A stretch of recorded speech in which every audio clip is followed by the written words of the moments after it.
An all-white meat KFC snacker sandwich, individual-sized potato wedges, and medium drink, all just $2.99 at KFC. Today tastes so good. Now at 6. Those rock walls out there, real tough to see with Cleveland shining bright behind them. For the second time this week, a serious crash involving a 25-foot boat and a break wall near northwest Ohio's Lake Erie Islands. We'll tell you why there is a surge in these accidents. There's been a lot to talk about this week in Washington. Debt ceilings, jobs, and the economy. So what's it all mean to the average Americans? The answer is coming up. Do you own 2 dogs? Somebody reported that they're awful, emaciated, and thin. And Lorain County investigators are going door to door to make sure animals are not neglected. I'm Mark Johnson. Here's the rain and thunderstorms on the Power of 5 moving your way. I'll tell you the wettest day of the weekend and the day you'll be able to get outside and mow the lawn.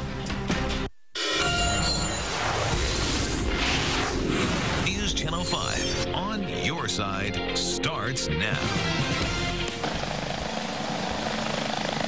An emergency, a sudden surge in boating accidents on Lake Erie. This latest happened this morning when a boat crashed into a break wall by Kelly's Island, injuring 4 people. A medical helicopter took 3 of them to Cleveland's Metro Health Trauma Center. That crash occurred just 2 days after another boating accident near Put-in Bay left 1 woman dead.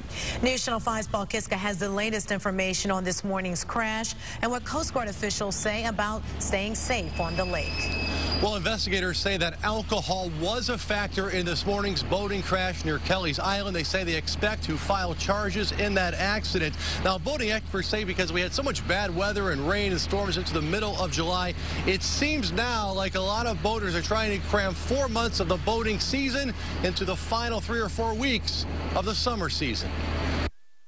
Both boating accidents near the islands this week involved boats crashing into break walls. Number 1 rule, slow down.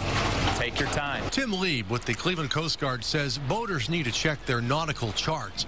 Be familiar with the area. Break walls can be 8 feet high, and only break wall entrances are lit. The rest of the rock wall, difficult to see at night. If you're going slow and you hit a break wall, you damage your boat a little bit, but hitting it full bore is when people really get hurt. Lieb says pay attention to the weather. The deadly boating accident near the islands this week happened during a thunderstorm and high waves. Investigators say this morning's crash involved alcohol. The Ohio Department of Natural Resources says that some studies show up to 70% of people killed in a boating accident, whether the boat operator or a passenger, were under the influence of alcohol or drugs. Not all of them, but we definitely have seen a trend where alcohol is a causative factor. This afternoon, the Coast Guard headed out to do boat inspections. They'll board boats to make sure all passengers have life jackets on board. And they'll check for anyone drinking and boating this weekend. The Coast Guard says it's the law to have life jackets on the boat, but wise to wear them.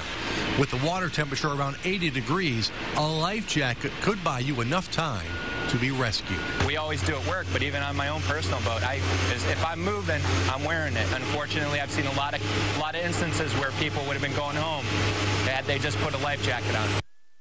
Good advice there from the Coast Guard in Cleveland. Now, luckily, everyone in this morning's crash was treated and released from Metro. But so far, this boating season on Lake Erie and throughout the state of Ohio, 10 people have been killed in boating crashes.